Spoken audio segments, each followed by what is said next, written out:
되는지 법으로 한번 판단해 보겠습니다.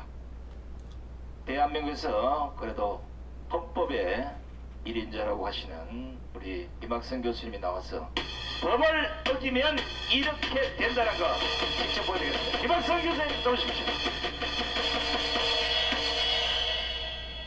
네, 김학성입니다. 지금 아주 만장하신 우리 대전 시민들인데 아마 이 똑같은 인원이 5층에도 또 계신다고 제가 알고 있어요.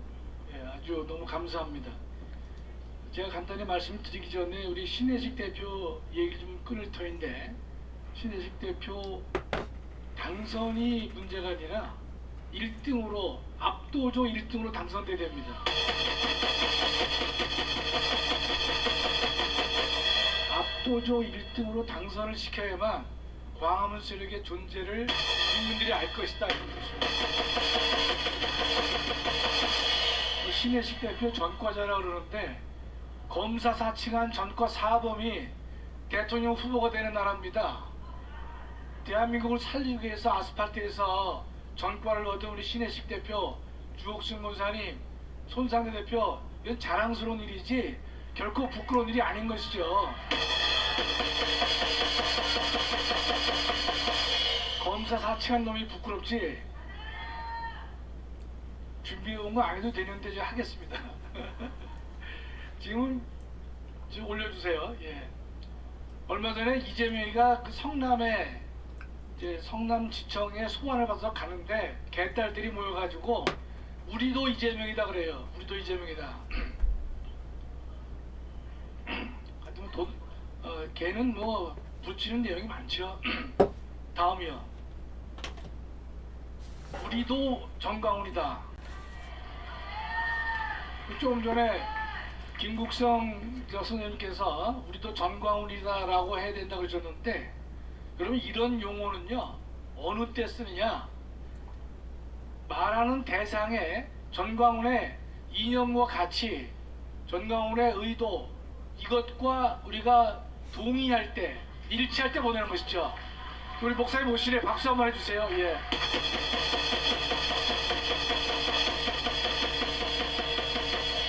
목사님도 양반은 못돼. 우리도 정강훈이다 하니까 들어줬어요 이게. 그러니까 우리가 이런 말을 하려면 전강훈 목사님의 이념과 가치를 진정으로 동의할 때 이런 표현을 쓰거든요. 예, 근데 우리도 우크라이나인이다 라고 하면 우크라이나가 러시아에 의해서 침해를 받았기 때문에 그들의 자유를 우리도 함께 지지한다, 이럴 때 쓰는 용어거든요. 이것이 원래 어디서 나왔는가 하면 나는 베를린 시민입니다, 여기서 나왔습니다. 다음이요. 1963년도 6월 달에 존 F 케네디가 베를린에 가서 영어로 연설하다가 독일어로 나는 베를린 시민입니다 라고 한 데서 이것이 유래가 된 것이에요. Ich bin ein Berliner 그랬는데 케네디가 이걸 독일어로 얘기를 했습니다. 나는 그 베를린 시민이다. 이게 무슨 뜻인가 하면, 당시에 독일은 서독과 동독으로 나눠져 있지 않습니까? 그럴 때 독일의 수도인 베를린도 동베를린과 서베를린으로 나눠져 있었어요. 근데 그 베를린이 어디 있냐면 동독 안에 위치를 했기 때문에 서베를린 사람들은 언제나 안전의 위협을 받았습니다. 또 한때는 이 서독에서 베를린으로 가는 길을 막았기 때문에 서베를린 사람들에게 비행기로 물자를 공급한 예도 있었어요. 여기서 케네디 대통령이 나는 베를린 시민이다 라고 말한 것은 뭔가면, 베를린의 자유와 가치를 미국 대통령으로서 지켜주겠다라고 했을 때에 쓰는 말이 나는 베를린 시민이다. 이게 바로 시작입니다. 그렇다면 나도 전광훈이다 라고 하는 것은 전광훈 목사님의 이념과 가치를 나도 동의하고 따르겠다는 의미인데, 우리도 이재명이다 라고 떠드는 개딸들은요 이재명의 뭐를 따르겠다는 건지 모르겠어요. 다음이요. 요거 그대로 개딸들이 했는데 어떤 가치를 공유하겠다는 건지 모르겠어요. 이재명이가 산업화를 했습니까? 민주화했습니까? 근데 아무것도 안 한 건 아니에요. 전과 사범이고 검사 사칭하고 전혀 모른다 이렇게 얘기하는 인간 아닙니까? 여기 나오잖아요. 이재명 어떤 인물이냐? 폐륜이고 철면 피해 파렴차잖아요. 그쵸? 제가 지난 말씀드렸지만 이거 생략하고요. 최근에 이재명은요 깡패와 함께 사는 인간이에요. 제가 이거를 세 글자를 만들어 보려고 하는데 아직 떠오르지 않았습니다. 왜냐면 저 이재명은요 성남에 있는 국제 마피아단의 고문으로 했습니다. 고문.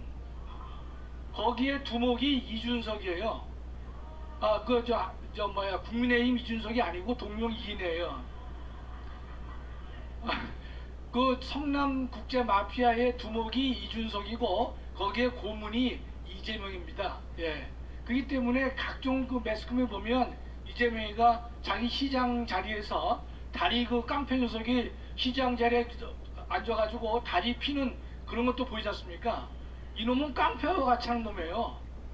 두 번째는요, 이 친구는 이 주사파 세력으로 봐야 됩니다. 왜냐면 이재명이가 2010년에 성남시장이 됐을 때 어떻게 됐는가 하면 그 당시에 김미희라는 사람이 있었습니다. 이 김미희는 서울대 약사 출신입니다. 세상적으로는 똑똑한 인간이죠. 근데 이 김미희가 당시 민주노동당 최고 의원을 했었어요. 그래서 같이 경선을 했을 때 그 김미희가 그만두고 김미희를 이재명 선거에 선대 본부장으로 만들어 준 것입니다. 근데 이 김미희는 민주노동당 최고위원인데 이 민주노동당은 나중에 통진당으로 바뀌는 것이거든요. 김미희는 통진당 국회의원까지 했습니다. 그래서 통진당 해산됐을 때 국회의원 자격을 박탈했거든요. 자, 그러면 성남시의 모습을 보세요. 이재명이 누구와 같이 합쳤느냐? 김미희와 합쳐 협력해서 성남시장이 됐죠. 성남시장 된 다음에 김미희를 성남시의 인수위원장을 맡겼습니다. 그렇다면 김미희의 세력권들이 성남시에 들어가서 성남을 장악했을 것이다 라고 하는 것은 합리적 생각이 들 수밖에 없는 것이죠. 그렇죠?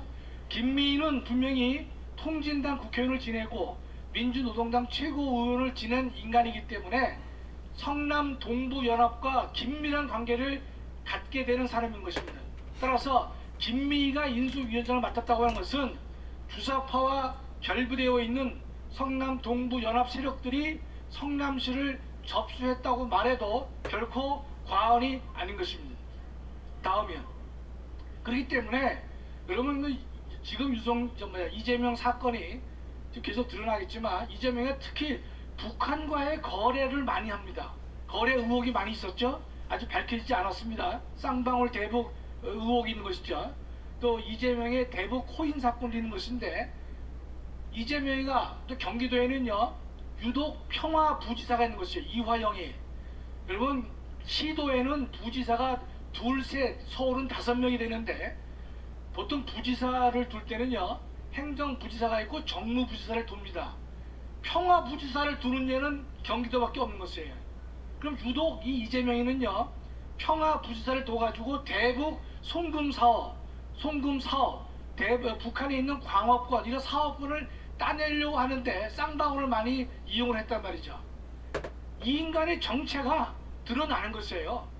될 때부터 김미희와 협업을 한 것이고 그 다음에 행동 거지를 보면 늘 북한과 거래를 하는 의혹이 있기 때문에 분명히 이것은 쌍방울 대북 사업의 전모가 밝혀질 것이고 그 다음에 이재명 코인도 드러나게 되면 이재명이가 북한과 어떤 커넥션을 가지고 있는지를 분명히 알게 될 수 있다 이렇게 보는 것입니다. 그랬는데 윤석열이가 죄를 만들어서 이재명이를 고통을 줍니까? 이 모든 사건은 문재인 정부 시절에 드러난 것이고 계속 검찰과 경찰이 뭉개다가 이제 윤석열 정부에서 다시 정확하게 제자리를 잡아 수사를 하고 있는 것이다 이런 뜻입니다. 다음이요. 성남FC 후원금은 제가 생략하겠습니다. 많이 아시니까 변호사 대납이 요새 이슈가 되고 있죠. 예전에 이명박 대통령은요 60억 원을 삼성으로부터 지원을 받았다는 혐의로 17년형을 선고받았습니다. 엄청난 큰 이거 범죄가 되는 것이죠. 그런데 김성태는 페이퍼 컴퍼니를 만들어 가지고 자신의 선거법 위반 사건을 담당하고 있는 M 로펌에 20억을 보냈습니다. 자, 그러면 김성태가 보낸 거예요. 그는 팩트로 드러났습니다. 팩트로. 그러면 자신의 선거법 위반 사건으로 20억 원을 보냈는데 김성태가 왜 보냈겠어요? 정신 나갔습니까? 그 20억씩 보내게 한 2천만 원 보냈으면 몰라도 20억을 보냈단 말이죠. 그랬는데 이재명이는 김성태를 모른대. 아이고 정말 이게 짜증나가지고 이재명이 그걸 연구하려면요 기도를 여러 번 해야 됩니다. 너무 머리 아파가지고요. 다음이요. 또 뭐 이것도 빼죠. 시간이 없었기 때문에 우리 저 손상대 나오면 안 되기 때문에 요것만 간단히 제가 이건 다시 한번 정리해서 말씀드릴 터인데 오늘 요것만 말씀드릴게요. 김성태가 전 쌍방울 회장이죠. 현 쌍방울 회장이 이거 같이 잡혔죠. 그게 양선길인데 그 친구는 사촌형이에요. 김성태의 이번에 안 들어온 인간 있죠. 금고지기 그놈은 김성태의 매제입니다. 집안이 다 해먹고 있는 것이요. 근데 제가 이번에 공부하면서 참 뒤집어지는 게 김성태가 만든 페이퍼 컴퍼니 이름이 보세요. 착한 이 인베스트. 자, 저게 뭘까? 좀 잘라 읽어야 되는데 인베스트가 투자니까 인베스트에서 끊어질 거 아닙니까? 그럼 앞에가 착한 이예요.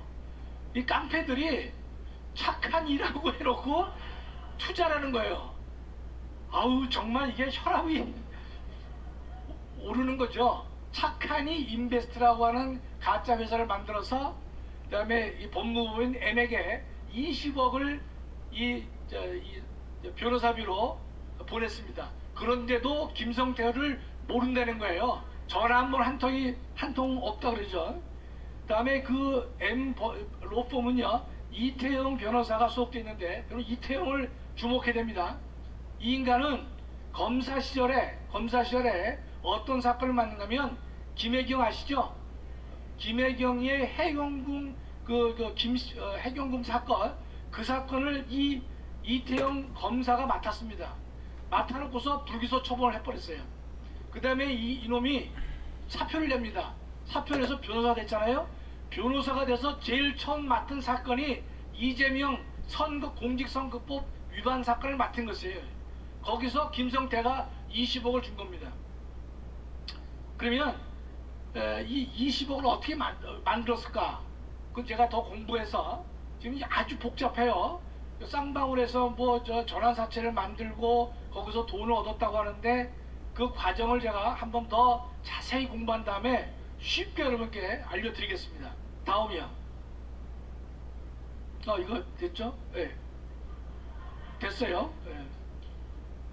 뭐 됐어요. 네. 마지막으로 이재명의 석사論이제 몇 번 말씀드렸는데 이 인간이 2000년도에 가천대학에서 논문을 썼어요. 논문 제목이 뭐냐? 지방정치 부정부패의 극복 방안에 관한 연구라고 했습니다. 이 논문 제목이에요. 그러니까 이 인간이 진단을 어떻게 했냐면 왜 지방의 정치에 부정부패가 발생하느냐? 그것은 지방정치가와 부당한 이익을 도모하는 자의 합작이다 이렇게 얘기를 했어요. 아주 진단은 뚫어지게 잘 알죠. 우리 목사님 표현대로. 그럼 어떤 유형으로 부정부패가 이루어지느냐? 첫째, 허위사실 유포, 불법 정치자금 수수, 지역개발 인허가 관련 배임이나 횡령.